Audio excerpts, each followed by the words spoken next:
we just came out of seeing the newest Pixar movie, Elemental. Sure, we could have saw The Flash today, but I'm a Pixar guy, I'm a Disney guy, I had to see Elemental. We're going to give you our non-spoiler, and then after our non-spoiler thoughts, we're going to go into a little spoiler section. So, Liam, what did you think of the movie?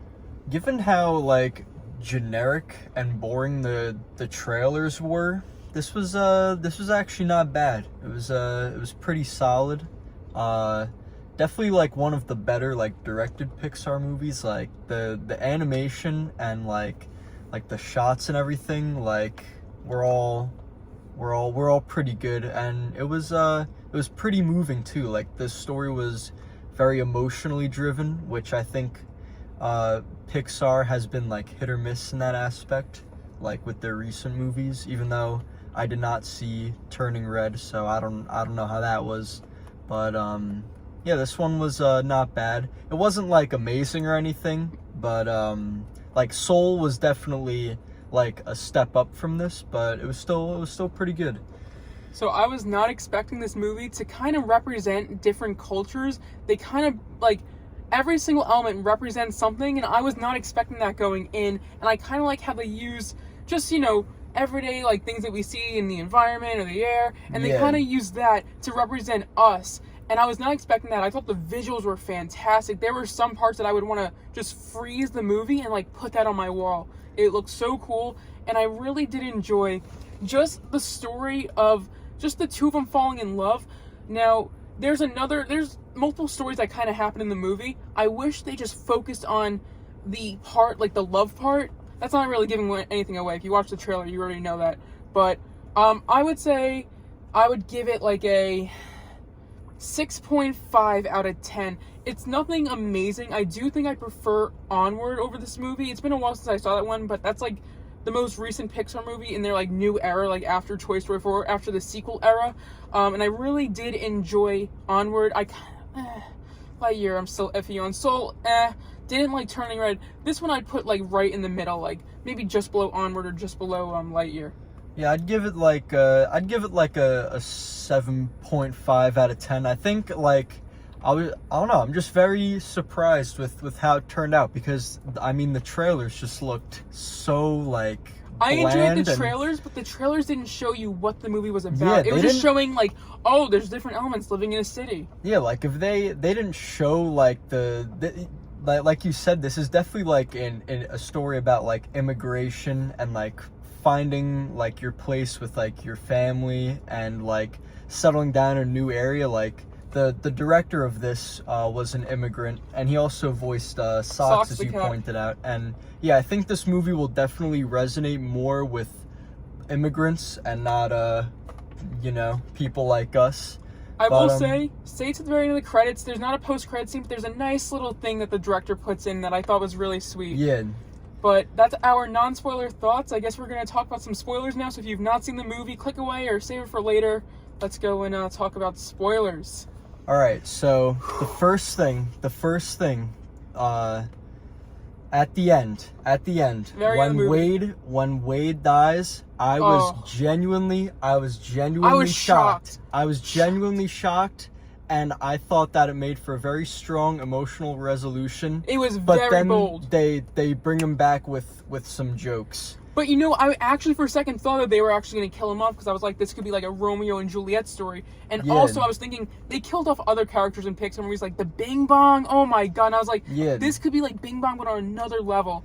And that was like, kind of like huge for them to do, because usually movie studios never do it. But then, of course, they brought him back, and which I was mad about. And I think that would have made this movie really stand out with like, because, you know, Pixar, as much as I love like Coco and Soul and Inside Out, the studio just has not been the same since Toy Story 3, like, well, Cars 2 technically is where the downfall started. I think if Wade died and that was like the resolution of the movie, and, you know, Ember got to still go into the city with her internship and find her way, like, I think that would have been powerful. All the lessons would have still been there. Like watching her fall in love, and then everything that, like, something that was new in front of her just went away, and that she genuinely wanted to go with him, and she lost him, would be a pretty, like, crazy thing to do. And then she could use everything to form like a new life, new relationships. Yeah, and the movie wouldn't have been all doom and gloom. Like, her and her parents would have had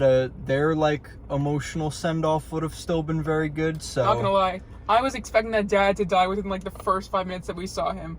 Like, he just kept on popping up, and then I was shocked that they didn't kill him off. I was like, what? They were building up to that for sure. Right, no. For sure. Also, I thought this movie was gonna be very similar to Zootopia. I didn't really see too many like connective things besides there's different, things living in a city. I was expecting it to Yeah, because in the beginning they were building up that kind of mystery and the two of them working together, but they're from the different factions, so they're not gonna meet. Yeah, I got that vibe in the beginning, but they do stray away from it again when they focus more like on the love story. And again, I wish like I would have watched like a whole movie of just the love story. It was very, very compelling. Like when they go on that like date to the museum that closed down, and that shot when they're on the beach and the sun like hits and the you're water like, there's line. a chance. That was like one of the greatest. So good. That was like one of the greatest like moments in a Pixar movie. Yeah, I just love that part where they're about to touch it. I'm like, they could potentially one of them could die right now, but I was like, I want to see this. And then when they finally touch and like they go in so softly, and the way the shots yes. look with like the fire like kind of like it's like going seething. like that, and the water was like bubbling. Like it was like this movie like has some moments that are like genuinely like fantastic, but there's just a lot of stuff in it that's just like there's a lot of like filler in it, And I think the first act was really boring. Yeah, the first act. I was not the first getting into act it. so slow. They set it up more as like a mystery, but then they completely drop it for the love story, and I was fine with that. Yeah, I was fine. Honestly, with that. I think you could have cut that entire part out and just extended the love sequences. I didn't think we got enough. Like, when she was meeting the family, I thought that was a great scene. Oh, yeah. That was a great scene. And, like, how her family, just, like,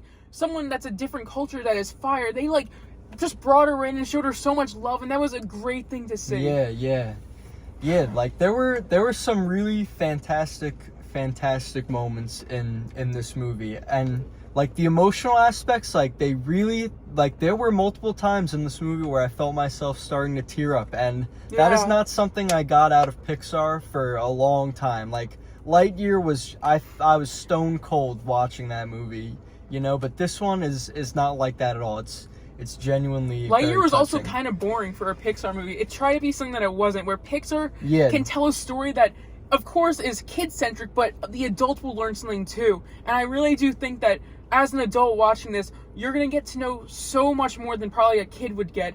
And I feel like it's going to resonate with so many people that watch this movie. Yeah, this movie was much more exciting than Lightyear, and it was not action-based. Nope, so, not really an action scene. Yeah, there were a couple, but quick sequences of like chase stuff, but like nothing. Yeah, but again, I didn't even need it. The love story was great. I could talk about like individual scenes like all day. The shots were beautiful. The shots were great. I can't wait for this to go on Disney Plus so I could like pause it at different scenes and just explore, because there were so many details that I definitely missed. Like not even just Easter eggs, but like there were just so many things happening in a single shot around the city, and I am really excited to rewatch this again, definitely at home, where I'm able to pause it and just take in all of the different like visual stylings that the director put in.